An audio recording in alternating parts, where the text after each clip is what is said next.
नमस्कार दोस्तों, वे सभी विद्यार्थी जिनका सब्जेक्ट कोड BPSC 141 का एग्ज़ाम है, उनको एग्ज़ाम की बहुत बहुत शुभकामनाएं। आशा है आपकी सभी एग्ज़ाम अच्छे से जा रहे होंगे। जैसा कि BPSC 141 का ये जून 2023 का क्वेश्चन पेपर है, जहां हम ये देखेंगे क्वेश्चन किस प्रकार से आते हैं। और BPSC 141 की जो पूरी पूरी प्ले लिस्ट है, ये ऑलरेडी अपडेटेड है। सारी सारी वीडियो वहाँ पर अपलोड है, आप एक एक चैप्टर की वीडियो वहाँ पर जाकर देख सकते हैं। तो चलिए क्वेश्चन पेपर की बात करते हैं। तो क्वेश्चन पेपर जो है वो 100 नंबर का होगा और एक क्वेश्चन जो है वो आपको 400 वर्ड्स में करना होगा।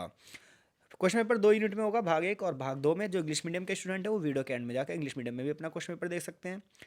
जैसे कि पहला क्वेश्चन है, गांधी के विचार को आप समसामयिक विश्व में कैसे प्रासंगिक समझते हैं। यानी क्वेश्चन ये पूछ रहा है, जो गांधी जी के विचार थे, जैसे सत्य का विचार था, अहिंसा का विचार था, सत्याग्रह था, विश्व में भाईचारे की जो उनकी भावना थी, तो इस प्रकार के जो विचार हैं आज के विश्व में क्या ये महत्वपूर्ण हैं। तो आप बताओगे हाँ जी बिल्कुल ये महत्वपूर्ण है, क्योंकि देखो आपको ना एग्जामिनर के हिसाब से चीज़ें लिखनी है, भले ही आपके विचार चाहें अलग क्यों ना हो। तो आप यहाँ बताओगे कि आज भी विश्व में बड़े पैमाने पर हम देखते हैं तो हमें कहीं ना कहीं हर जगह हिंसा दिखाई देती है। संसाधनों की होड़ में हर एक देश दूसरे देश को अभी भी नियंत्रण करने की कोशिश कर रहा है। सांप्रदायिकता है, जातिगत अलगाव है, नस्ल भेद हैं। तो कहीं ना कहीं पूरे विश्व में आज भी जो भाईचारे की भावना है उसके लिए गांधी जी के विचार आज भी प्रासंगिक है। आज भी अगर हर एक व्यक्ति सत्य और अहिंसा की राह पर चले, सत्याग्रह की राह पर चले, तो वो क्या कर सकता है, वो एक शांतिपूर्ण विश्व की स्थापना कर सकता है। तो गांधी के विचार आज भी विश्व में क्या हैं, प्रासंगिक हैं। प्रासंगिक का मतलब होता है महत्वपूर्ण। अगला क्वेश्चन है, गांधी और अस्पृश्यता के उन्मूलन पर एक आलेख लिखिए। यानी कि देखिए गांधी जी की जो अस्पृश्यता यानी कि अनटचेबिलिटी, तो अनटचेबिलिटी के ऊपर गांधी जी के क्या विचार थे उसके बारे में बताना है आपको। जहां उन्होंने किस प्रकार से अनटचेबिलिटी को एक भारतीय की जाति व्यवस्था पर एक धब्बा माना है, यानी कि छुआछूत को भारत की जाति व्यवस्था पर धब्बा माना है, उन्होंने वर्ण व्यवस्था का विरोध किया है। वो ये कह रहे हैं कि ये जो वर्ण के अछूतों की व्यवस्था बनाई गई है ये ऐसी नहीं होनी चाहिए। और उन्होंने दलितों के लिए हरिजन शब्द का भी प्रयोग किया है।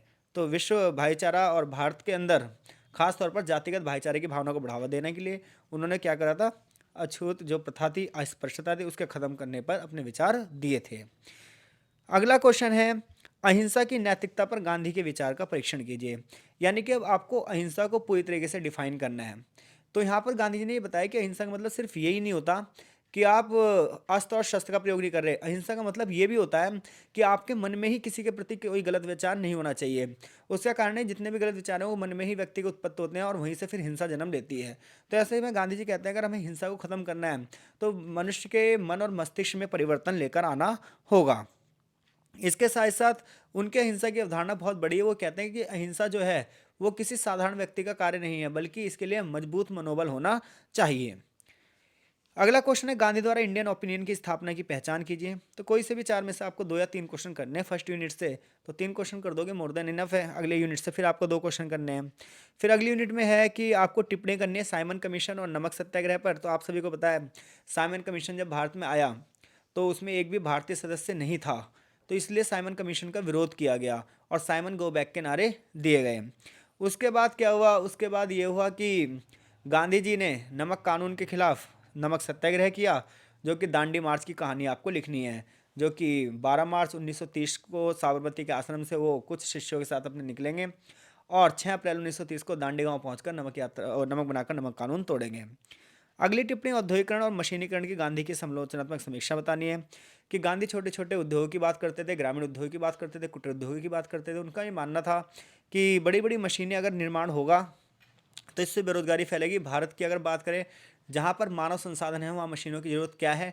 तो एक ना आत्मनिर्भर भारत, आत्मनिर्भर गांव समाज बनाना चाहते थे। अगला क्वेश्चन है, विकास की गांधी द्वारा समीक्षा और उनकी दूरदर्शिता के बारे में बताइए, या स्वदेशी की गांधीवादी अवधारणा बताइए। तो विकास के सिद्धांत पर वही फिर से आपको बताना है, वो बड़ी बड़ी मशीनों के खिलाफ थे। वो ये चाहते थे कि हर एक ग्राम स्वराज हो। और स्वदेशी में आपको खादी के ऊपर गांधी जी के विचार लिखने हैं। अगला क्वेश्चन है, राजनीतिक स्वराज क्या है, चर्चा कीजिए और अहिंसक आंदोलनों पर एक टिप्पणी कीजिए। तो लगभग हर क्वेश्चन के आंसर देखो लगभग ना 50% एक जैसे हैं। खेल सारा वर्ड को इधर से उधर, उधर से इधर करने का है। तो आई होप सो ये क्वेश्चन पेपर आपके लिए बहुत आसान होगा, क्योंकि इसकी सही वीडियो भी लगभग हमने अपलोड कर रखी है। तो मिलते हैं आपसे नेक्स्ट वीडियो में, तब तक के लिए आपका बहुत बहुत धन्यवाद।